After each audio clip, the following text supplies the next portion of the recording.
First, I want to say that I didn't get any payment or perks from any of the companies mentioned in this video. We purchased these items with our own money. I'd like to thank my wife, Michelle, for many of these things that were gifts from her. And you can find us together on the YouTube channel, Life, Love, Laughs, and I will put a link to that in the description. Thank you. Hello, in this video, I'm going to be showing and demonstrating some of my favorite music gear. I know we all like to talk about that. So stick with me. There's going to be a lot of details involved, some personal stories and experiences that I'd like to share with you.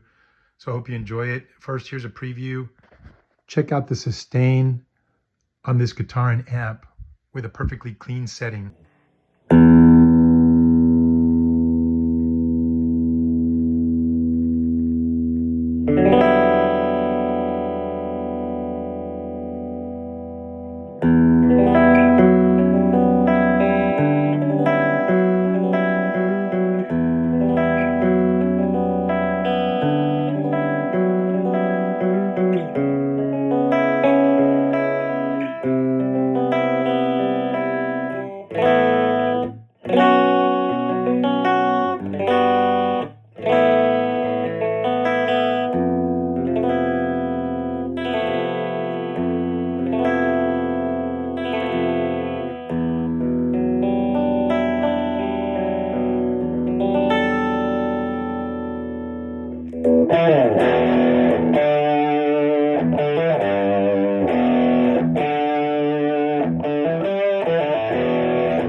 That was the intro to my song Crystalline.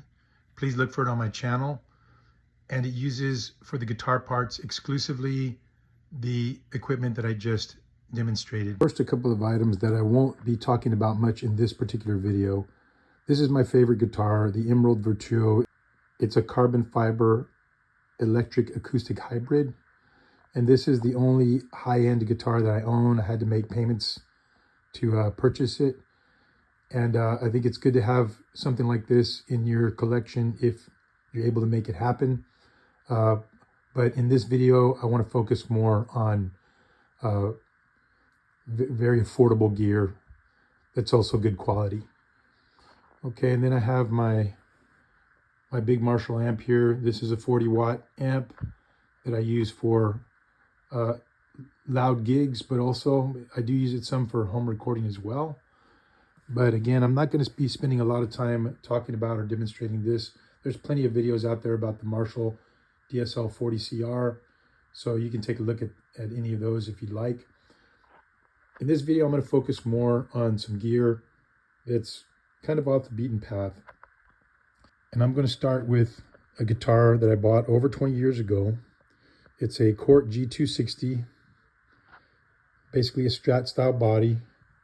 And let's go ahead and take a close look at some of the details here. Just keep in mind, this guitar was manufactured in 2001. I bought it in 2002. And I do try to take very good care of my things. But if you take a close look, I mean, this guitar is just almost in new condition. There's a little corrosion on the bridge there. But other than that, really not much. I've done a couple of minor modifications to it. That was just personal choice. But it came stock with hot rail humbucker pickups that can split to single coil, a very good tremolo system, Wilkinson, and that includes a graphite rolling nut so that the strings could, go over the nut easily without going out of tune. And I will demonstrate the tremolo system with using a graphite nut a little bit later in the video, but it really is a great tremolo that can you can really lean on it, do the dive bombs and everything, and it doesn't go out of tune. And the only thing wrong with this guitar, after well over 20 years of regular use, is that the frets have worn down. It did have nickel frets.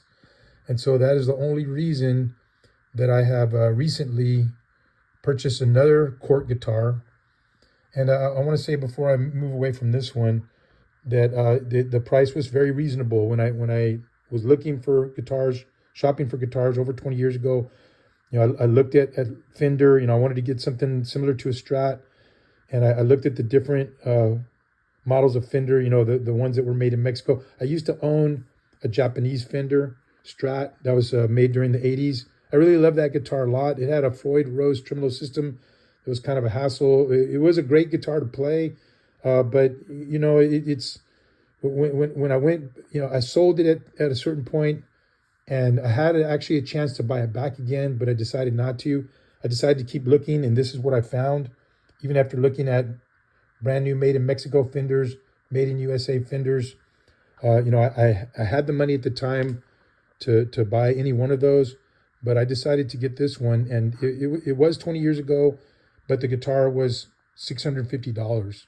And I think today a similar guitar would probably be, you know, somewhere between 800 and 950. I'm sure probably still under 1,000, which brings me to the next item that I'm going to be talking about in this video. Next up, we have my new Cort guitar. It's a G300 Raw.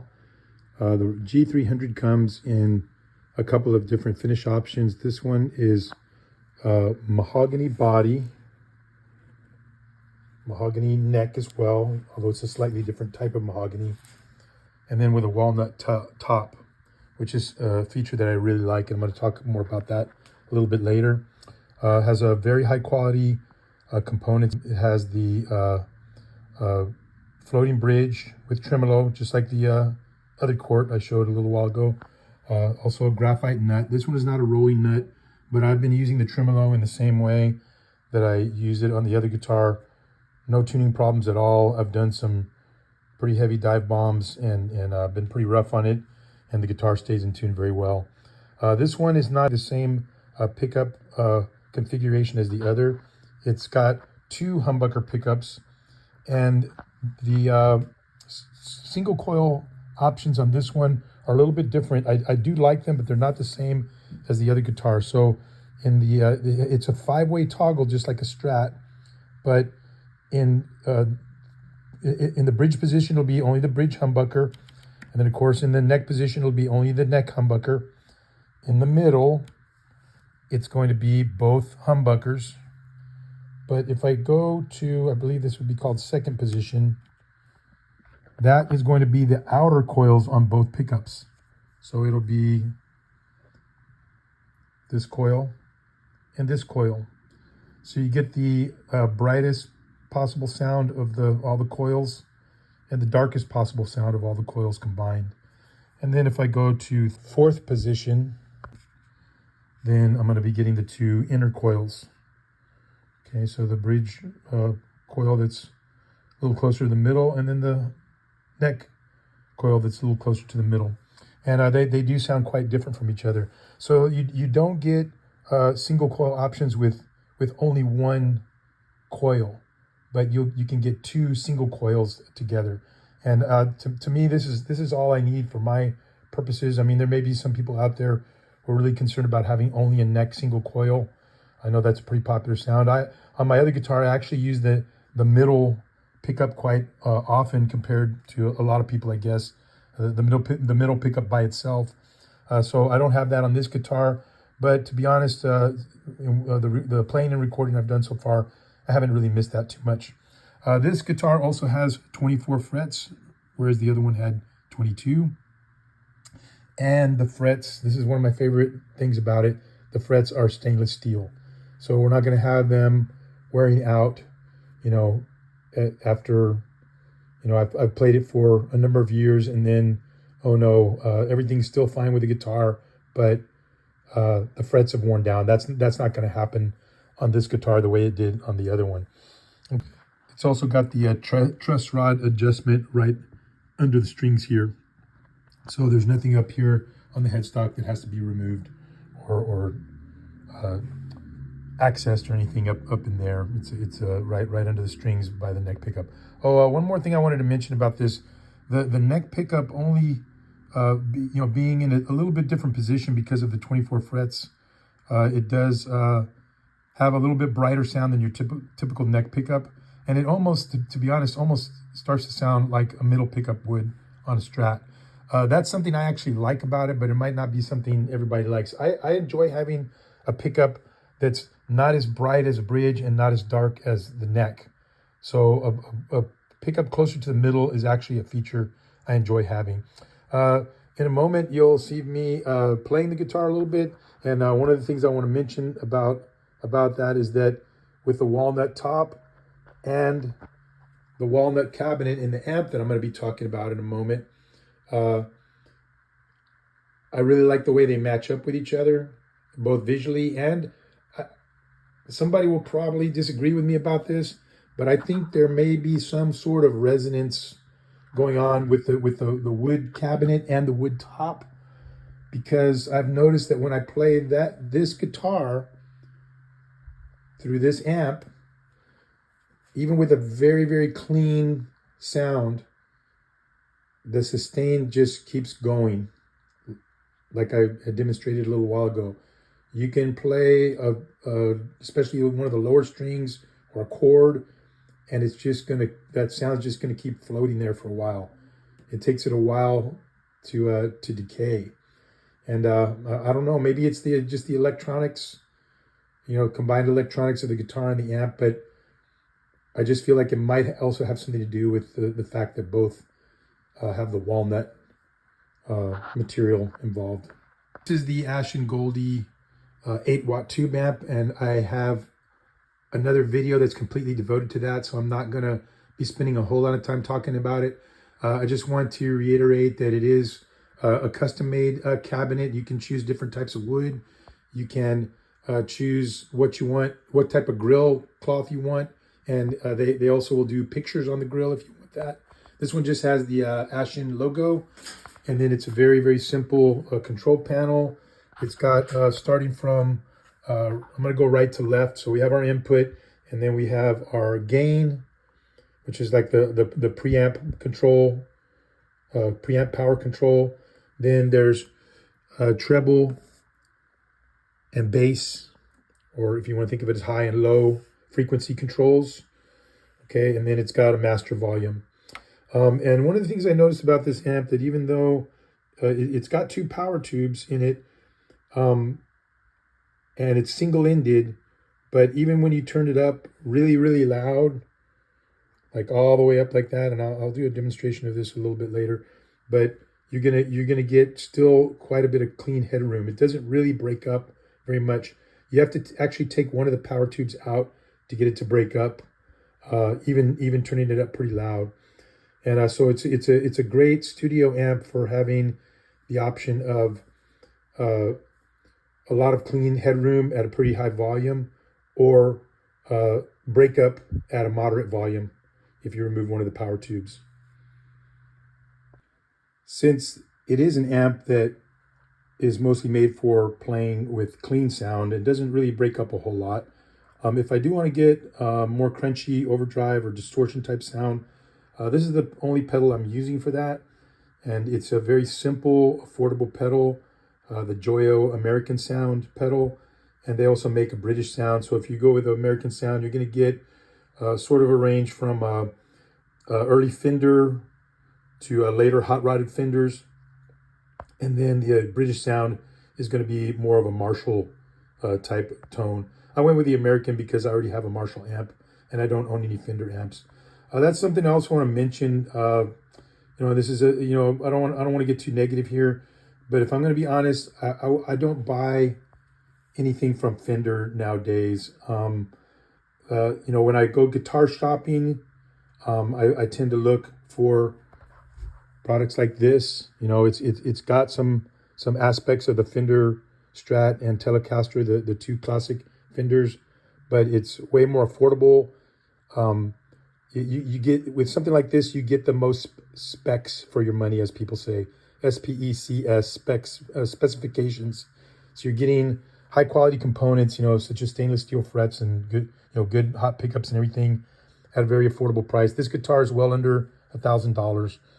And so compared to a Fender of the same price, I would say the Fender comes up looking and sounding on the mediocre side.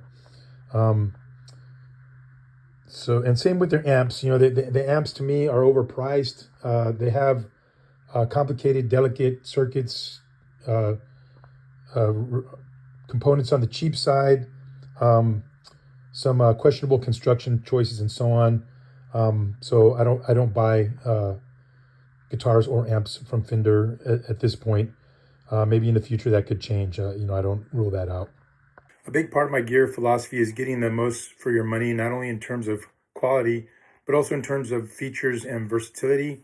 So that's the reason I buy the kinds of things that I do. I'd rather have a few really good quality things that I can also afford and that I'm going to be using a lot on a regular basis, rather than having a big collection of either cheaper guitars or guitars that are so expensive I'm not going to want to use them in certain circumstances and things like that. So I try to think in terms of something I can use at home for studio recording, but also if I want to take it out to a gig. This guitar is a perfect example of that.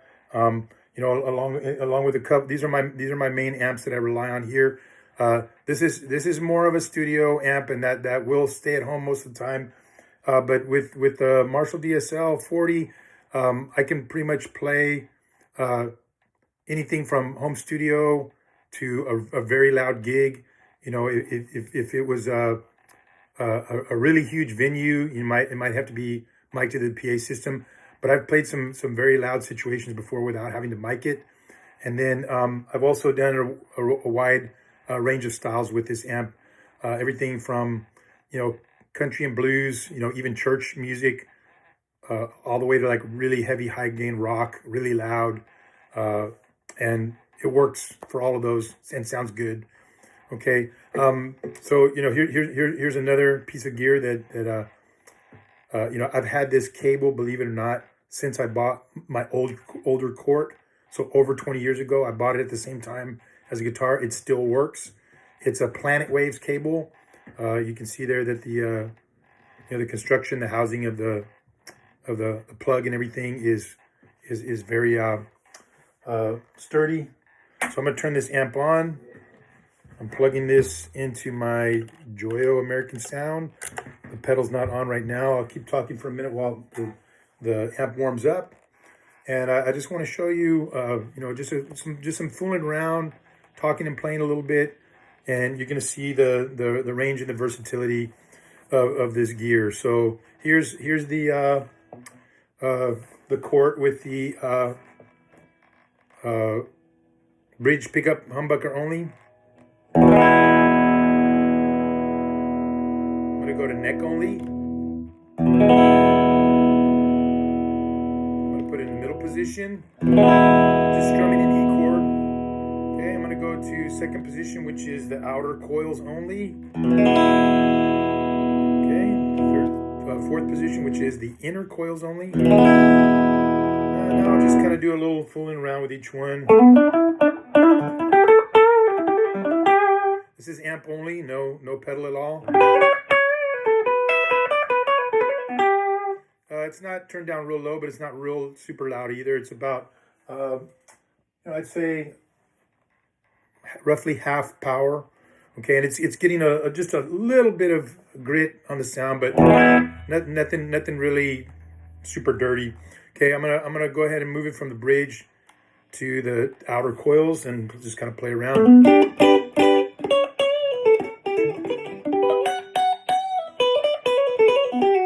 Okay, very chimey, right?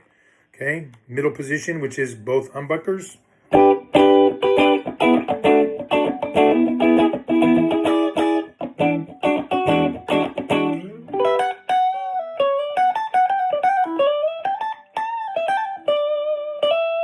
Okay, I'm gonna go to the fourth position, which is the inner coils only.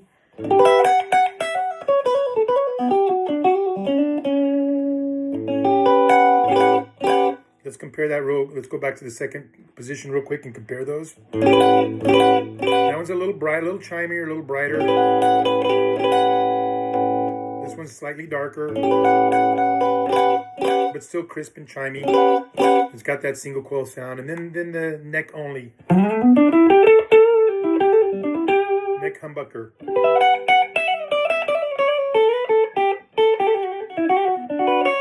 And you can tell when I get to the higher range,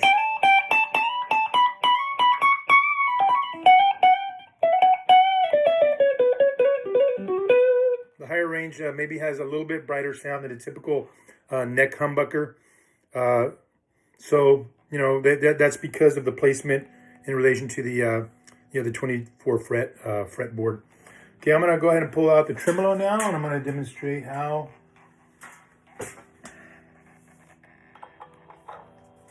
E chord.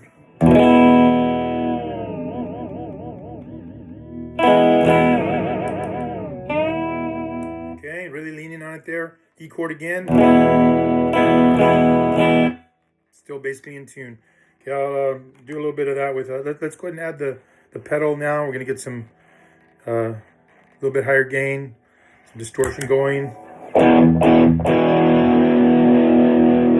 Adjust the levels a little bit.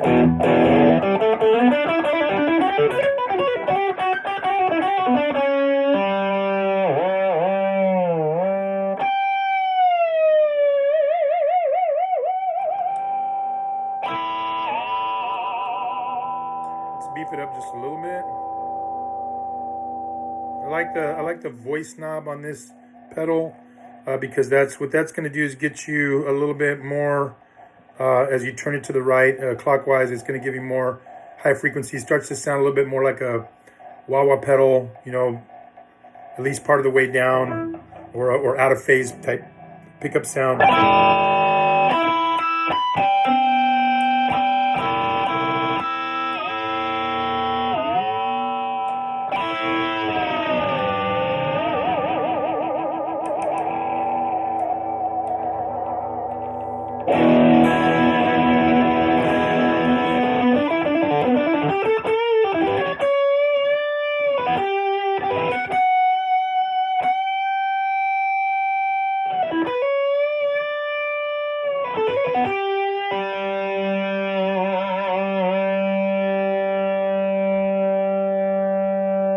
Sustain. Start to feedback, but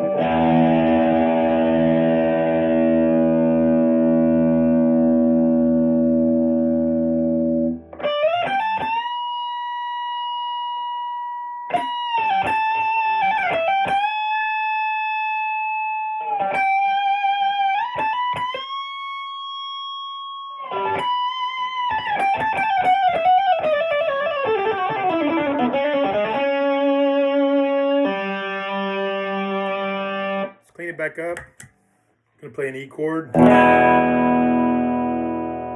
Basically, there might be just a fraction out of tune, but let that hold out for a little while. Totally clean. Pedal is off. Let's go to the neck position and see how that sustains. I